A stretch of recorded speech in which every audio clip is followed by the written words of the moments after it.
So what's this? Suppose f from the entire complex plane, the complex plane is holomorphic,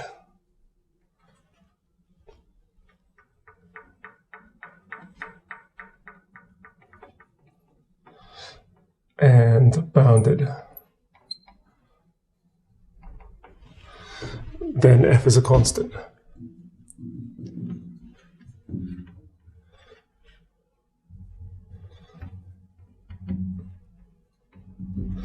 Okay, so functions that are holomorphic on the entire complex plane, they're called entire functions, and we'll talk about those later. But the proof of this is quite straightforward. Just from Cauchy's integral formula for derivatives, we just need to apply it for the first derivative. So we know that f prime of z is equal to, so 1 factorial is 1, so it's 1 over 2 pi I. And we're going to take some ball centered around 0 of some large radius, large enough to contain z. So integral bound of the ball. So recall, when I don't put anything here, it means the ball of radius, the ball around 0, right? So whenever I'm not putting brackets at some point, it always means the ball around 0. And what do we know? This is equal to f of zeta, zeta minus z. And since it's one derivative, it's k plus 1, so it's 2 here, d zeta. Yeah, that's Cauchy's integral formula for derivatives applied to the first derivative. So z is some point for any z inside the complex plane where r is bigger than the absolute value of z. Yeah? So this is z saying we're taking any radius bigger than this. Yeah. So what can we do? Well, if we just estimate the absolute value, then, as we've learned, we can estimate this thing by just the length of this curve, which is, so we take this 2 pi from here, and then we have this 2 pi r from the length of the curve, and then the supremum of this expression over the curve, right? And then the sup of this thing over the curve. But if we take the absolute value signs of this thing, then since zeta is going around the boundary of the curve, right, the absolute value of zeta, I think I want to take this to be bigger than twice this.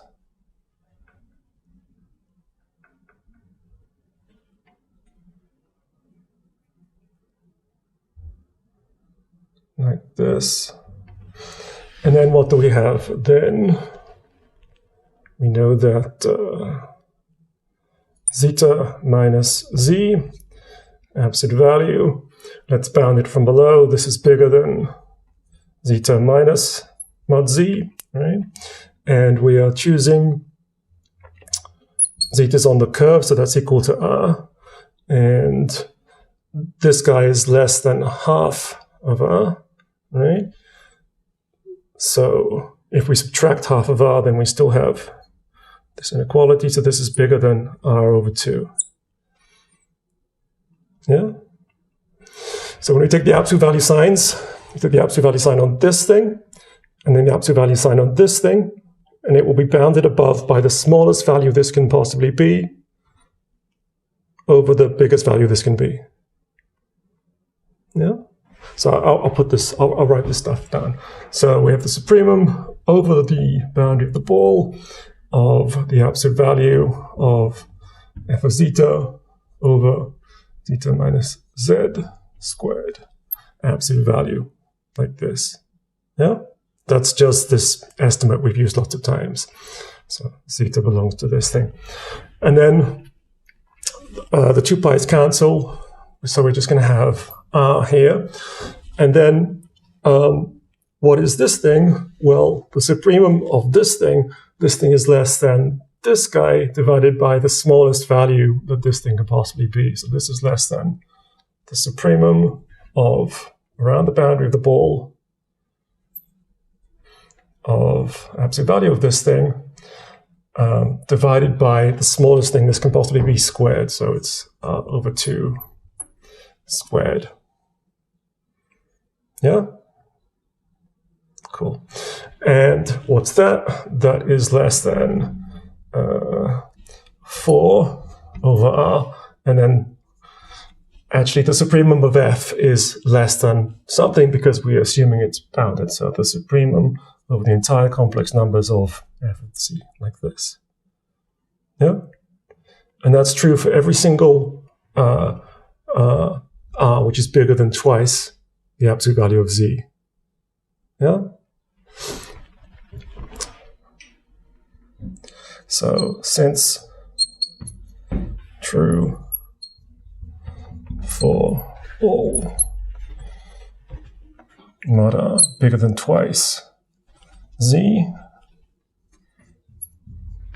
this implies that f prime of z absolute value is equal to 0. Yeah, because this thing is finite, that's in the assumptions. We can take r as large as we like. So the absolute value of f prime of z is less than any number that we like. Yeah, so it actually has to be equal to 0. Cool. So thus f prime of z equals 0 for all z, because nothing about this cared about which z we take, right?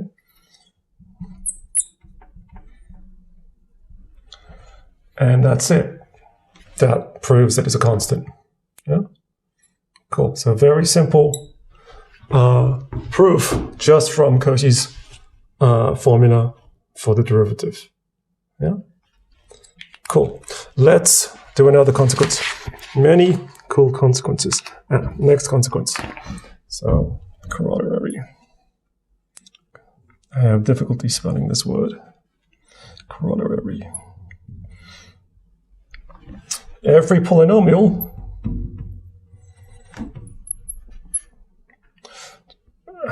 I'm going to write the words complex polynomial. I mean, we're doing complex analysis, so everything we're talking about is complex, but just to emphasize it, every complex polynomial has a root.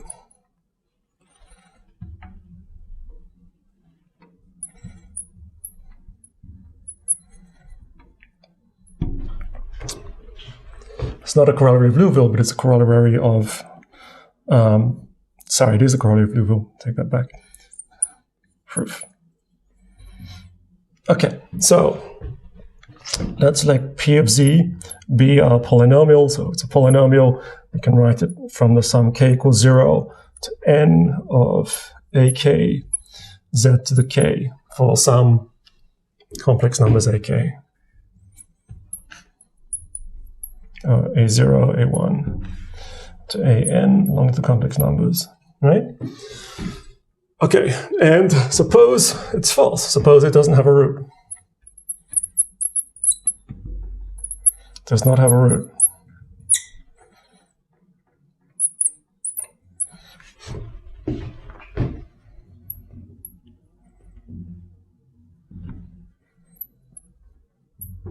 So this is the idea. We're going to consider 1 over P of z.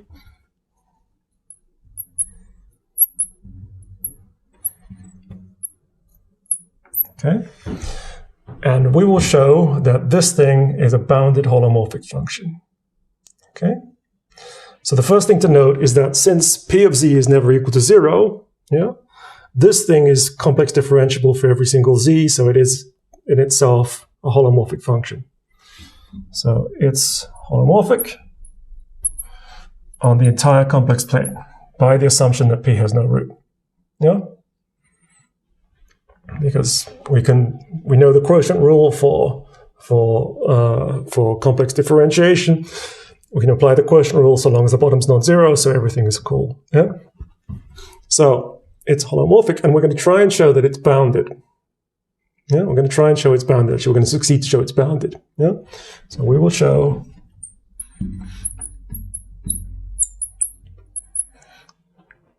one over P of z is bounded.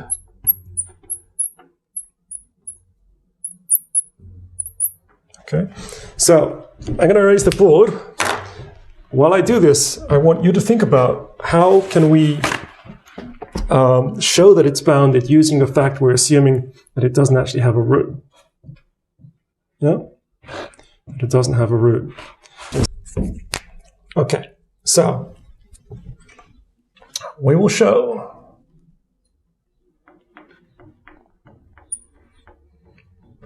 there exists a constant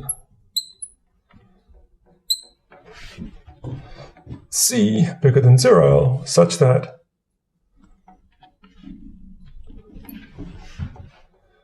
p of z absolute value is bigger than c for all z.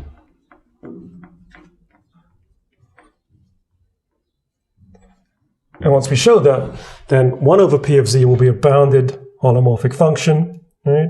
And therefore be a constant. Okay, so we're arguing by contradiction. We have that p of z doesn't have any roots, yeah? But this is obviously a much stronger statement, yeah? Okay, now give me suggestions. How are we going to conclude from the fact that p of z doesn't have roots that this is true? Okay, let's do the most naive type argument possible, right? Suppose we try and argue by contradiction and take a sequence such that this is false. So suppose this is false, so we can, for every number, say 2 to the minus n, we can find a zn such that the absolute value of p of zn is less than 2 to the minus n. No? Yeah? Now, under what circumstances could we get a contradiction from such a sequence? So suppose we have this sequence z1, z2, z3, and so on, where, let's put this in brackets, suppose we have that absolute value p of zn is less than 2 to the minus n. Yeah? Okay. In what way would this give us a problem? In what way would we get a contradiction from this assumption, given that we've assumed that p has no roots? What property did you use there? What property? Continuity of the polynomial. Polynomial was incredibly, it couldn't be a nicer thing than a polynomial, right? Yeah, so polynomial is continuous. So what assumption are you making in that argument, though? What assumption are you making? What did you just say? You said at the point where we have a limit, p of that limit would be 0. I agree. But what assumption is implicit in that? You'd need to have a convergent subsequence. How would you know that this thing gives you a convergent subsequence? If you just have a collection of infinite collection, countable collection of points, when would you know it has a convergent subsequence? If we had an infinite collection in a bounded set, then it would have a convergent subsequence. Yeah? Yeah? If this sequence is a bounded sequence, yeah, then we're fine, because it'll have a convergent subsequence, and the limit of that convergent subsequence will be a point where the thing is actually equal to 0. Yeah? Cool. All right. So the problem is that this thing might not be a convergence. This might not be a bounded sequence, right? It could go off towards infinity. Yeah? Could it go off towards infinity? Yeah? Or could it? Does it have, is that possible? Is it possible that we have a sequence such that this is true? Already suppose. And suppose these guys go off to infinity. Is that possible?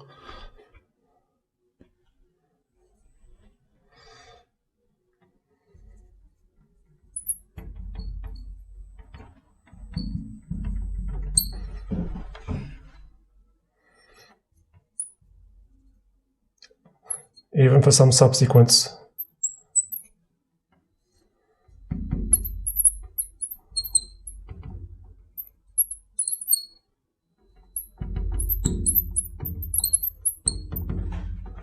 Is that possible? Think about what we're talking about. I don't know how to spell this. Pause.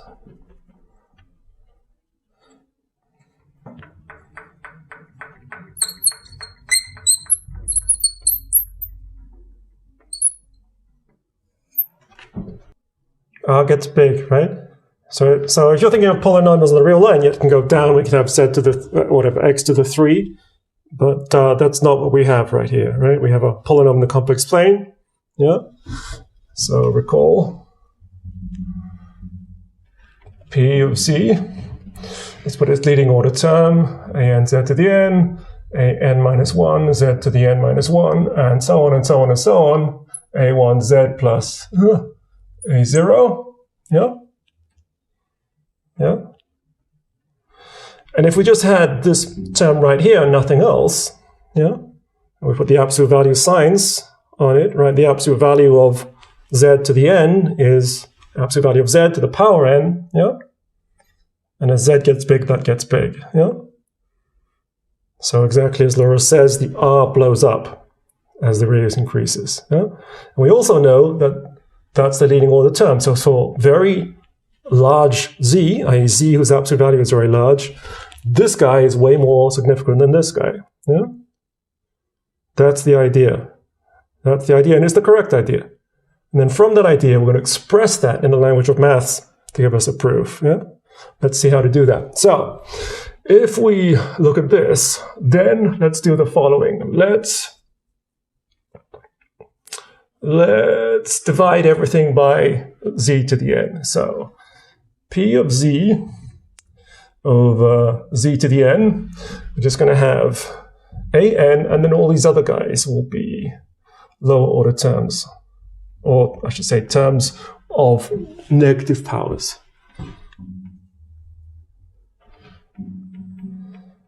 And then so on. A1 is z to the 1 minus n.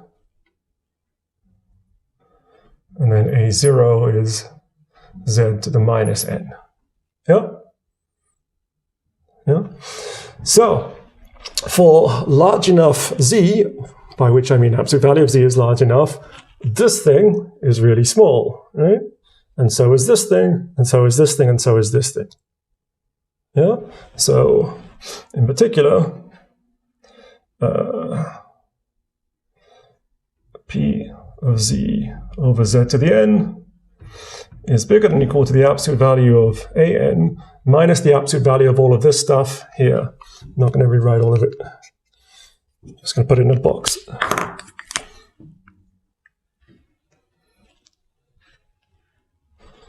Stuff in the blue box. Yeah? Yeah?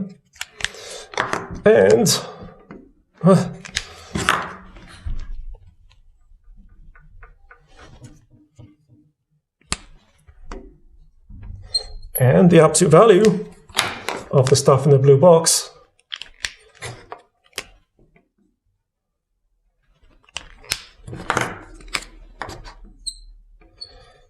is less than the absolute value. We're just going to use triangle inequality, pass it through all of that stuff, right? So it's less than a to the n minus 1, absolute value of z to the minus 1, plus,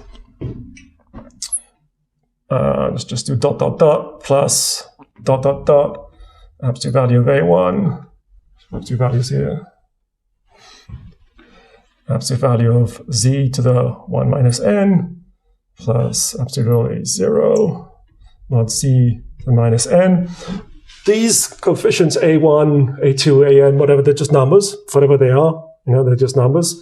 So we can make mod z big enough so that it makes this term small, this term small, this term small, all these terms small. Yeah?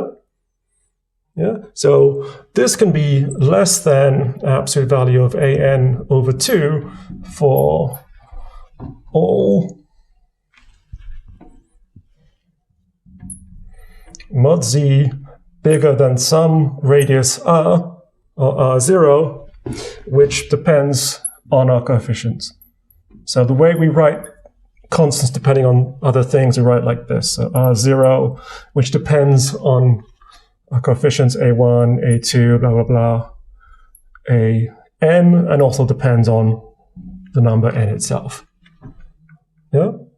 There's clearly some constant for which, for any absolute value of z bigger than r0, then the sum of all of these guys is less than this number right here. you see what I mean? Yeah? Cool. All right, so that being the case, let's call this inequality star. So from star, we have that this guy minus something which is less than an over 2 means that P of z over z to the n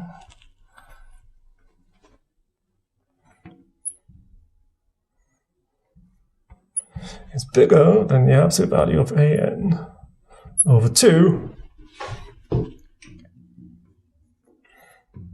for all mod z bigger than r0, yeah? Yeah? And that's equivalent to saying that P of z is bigger than an mod z to the n over 2 for all z bigger, let's make it just bigger than this thing, r0, yeah? And in particular, therefore, P of z can't be equal to 0 if the absolute value of z is bigger than r0. Yeah? You see what I mean? Yeah? And that was just the idea Laura had, but all I did here was express it in the language of maths, right? Yeah? And that's one of the things you people have to learn, that you will hopefully be able to visualize this stuff, have the pictures in your head, which gives you the reason why this stuff is true, but then you have to express those reasons, you have to express your thinking in this language. And that's something you already know how to do to some extent, but that's something you're going to have to learn to do more and more, better and better. Yeah? But you really do have to do that. It's not enough to have what we call hand-waving arguments. This really nails it down. Every single step of this thing is true, right? We go from one to the other, and there can be no doubt now. Yeah? This is how you check that you have the correct thought process, that you break down you break down your argument, your thoughts into little tiny steps which are absolutely true. You can't have any doubt about them to conclude the thing that you're thinking. Yeah? This is the hygiene of math. Rigor is the hygiene of math. This is how we avoid making mistakes. Okay, cool. So this is true. So we know that if we do have such a sequence, which is getting smaller and smaller and smaller, assuming that n is large enough, n is such that 2 to the minus n is less than the absolute value of a, that's too many n's. Let's call this sequence AZM, like this. So assuming m is large enough so that 2 to the minus m is less than, say, absolute value of an over 4, right? Then all of those guys from that point onwards have to be inside the ball of radius r0. Yeah? Do you see what I mean? Because outside this ball of radius r0, then we know that this is true. Actually, what I said is not, because we have this coefficient as well. So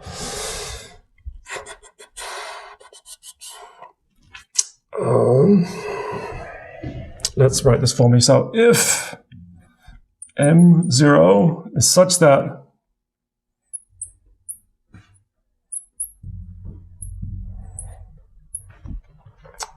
two to the minus m0 is less than mod an r0 to the n over 4, then we must have that z to the m0 or z to the m belongs to the ball of radius r for all m bigger than or equal to m0. That's what I meant to say. Yeah? Cool. So all of these guys are trapped within some ball. Yeah? And therefore they will have a convergent subsequence. And therefore the argument that Jaime told us at the start holds true. Yeah? So we'll have a convergent subsequence. Yeah?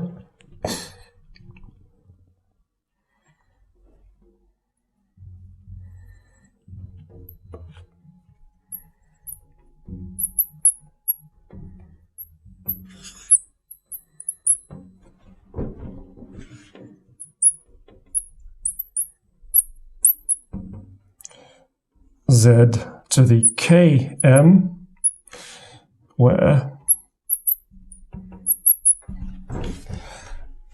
z to the km, this might be hard for you to read, tends to say w, which is also inside the ball. Doesn't matter, it's inside the complex plane. Yeah? And by continuity,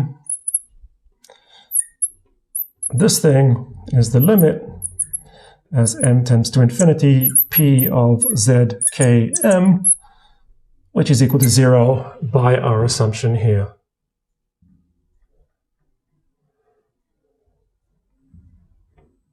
Yeah?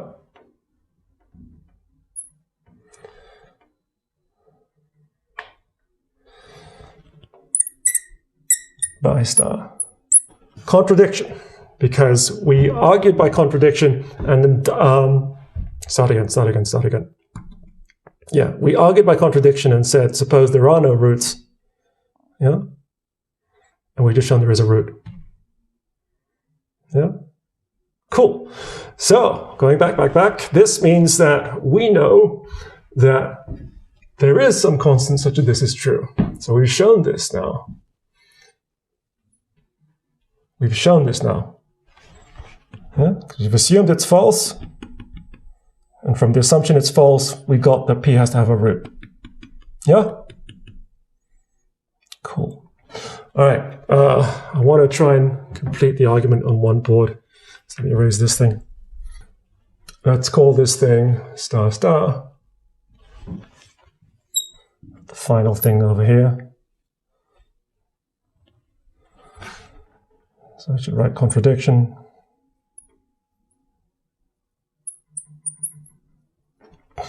So, since we have that p of z is bigger than c for some constant c for all z inside the complex plane, 1 over p of z absolute value is less than 1 over c, right? And p, or 1 over p of z is constant, so p of z is constant. By Liouville.